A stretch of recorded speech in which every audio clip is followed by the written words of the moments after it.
esse tema é muito, muito complexo, né, e muito delicado, porque mexe realmente com, né, destinos, milhares, milhões de destinos, né, quase 2 milhões, como eu falei agora há pouco, dia após dia.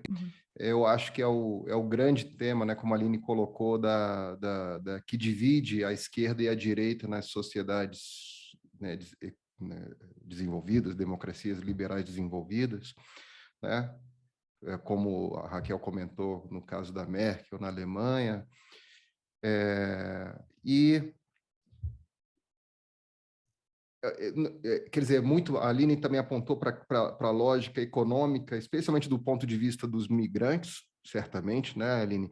Mas do ponto de vista dos receptores, né, do país que vai, né, que é o destino desses migrantes, a gente tem uma questão muito pouco econômica, na verdade. Essa divisão entre a esquerda e a direita é muito mais uma divisão identitária, né? E a gente falou aqui num outro episódio sobre o Nobel de Economia dado a um pesquisador que mostrava como mais imigração não levava a mais desemprego, pelo contrário, né? E concorrente a isso, a gente tem um momento nos Estados Unidos que tem sido chamado, atual mesmo, contemporâneo, do dia, que está sendo chamado de a grande resignação, né? Mais de 4 milhões de pessoas que abandonaram seus empregos, né, de diversos tipos de emprego, diversas categorias de emprego, sem expectativa de retorno. Então, a maior parte desses empregos são aqueles de menos necessidade de especialização percebem, obviamente, logo que aumentam a qualidade desse emprego, o salário, as condições, os trabalhadores retornam, mas naquelas condições não querem mais, ou seja, é óbvio que existe aí um espaço para migração, né, para esses migrantes, né? Infelizmente, um espaço, né, complicado, esse espaço de se aproveitar uma mão de obra muito mais vulnerável, que aceita as condições que esses americanos, em grande resignação, não aceitam mais.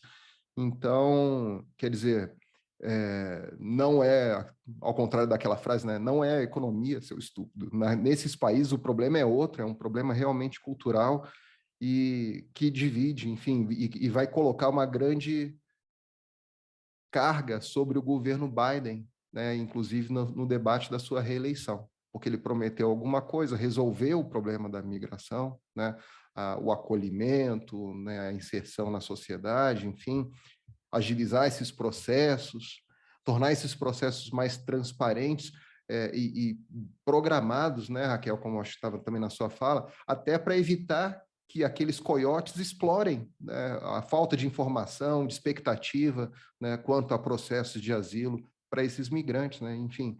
Então,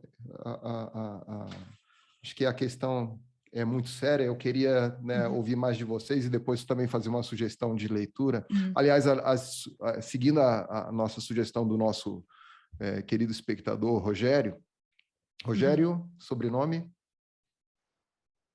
Ai, meu Deus. Espera. Morgado.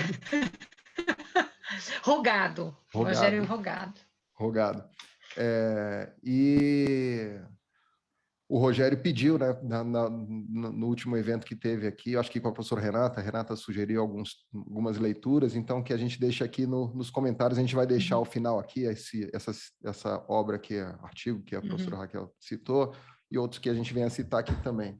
Então, né, eu devolvo para vocês. Eu estou, inclusive, com um na mão aqui, Fred, porque, professor Frederico, já que ele me falou, professora Raquel, porque a Aline trouxe à tona né, a ideia de que o capital está se expandindo e a oportunidade de trabalho, né, a tendência é ir buscar onde tem mais oportunidade de trabalho, mesmo que sejam precários, mas às vezes comparando com a situação que tem, né, que é desesperadora, né, mesmo sabendo dos riscos, muitas vezes é uma possibilidade real. Né?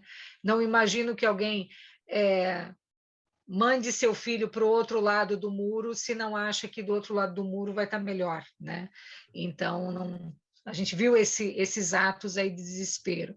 Então, tem uma tendência, né, ao desaparecimento, vamos dizer, das fronteiras por pressão do próprio capital, mas, ao mesmo tempo, o controle das fronteiras é algo basilar para a ideia do modelo westphaliano, e isso ainda resiste, né?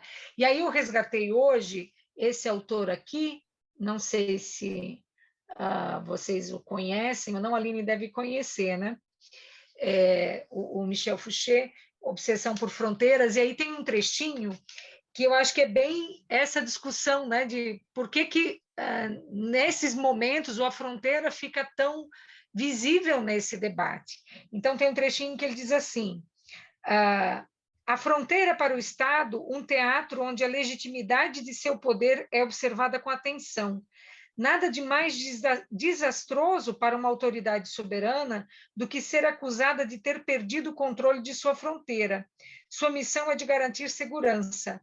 O limite serve de lugar metafórico à identidade nacional, étnica ou cívica, separando-nos dos outros. E acho que nessa questão, inclusive, conter a América Central, né? Conter os indígenas, isso é muito simbólico do que estava, por exemplo, na construção do muro do Trump, e que não é facilmente desconstruído, nem simbolicamente e nem juridicamente, que é o que o Biden está percebendo. Né? Eu acho então essa referência aqui, Obsessão por Fronteiras, eu acho que é um livro bacana. Ele trabalha mais com os casos da Europa, né? Mas que também a gente vê os muros cada vez mais altos sendo erguidos, mas eu acho que ele traz muitos insights para a gente ver essas tensões econômicas e políticas que a gente tem ao mesmo tempo, né? Raquel, você sabe que tem uma matéria, uma vez que eu lembro de ter visto, sobre várias fronteiras curiosas no mundo, e aí tem lá uma fronteira da Bélgica, sei lá, com a Holanda, alguma coisa assim, que é tipo na rua, né? Tipo, é um bar de um lado, bar do outro, uma linha no meio. Então, em alguns lugares, essa fronteira não tem essa mesma obsessão, quer dizer, chama de novo a questão né, das escolhas, dos combates culturais que se escolhem fazer e não fazer, né? Então, de novo, né, quer dizer, a crise é na fronteira sul. Não, né, migrantes chegam pelos portos e aeroportos dos Estados Unidos e não sofrem o que a fronteira sul especificamente sofre. Ainda mais na fronteira sul sendo, nas últimas semanas, palco dessa crise haitiana, né? Depois do terremoto, assassinato do presidente, né? E a fuga de muitos haitianos para os Estados Unidos. É uma migração negra, não é a migração latina, e isso está sendo levantado, né, com muita crítica dentro dos Estados Unidos.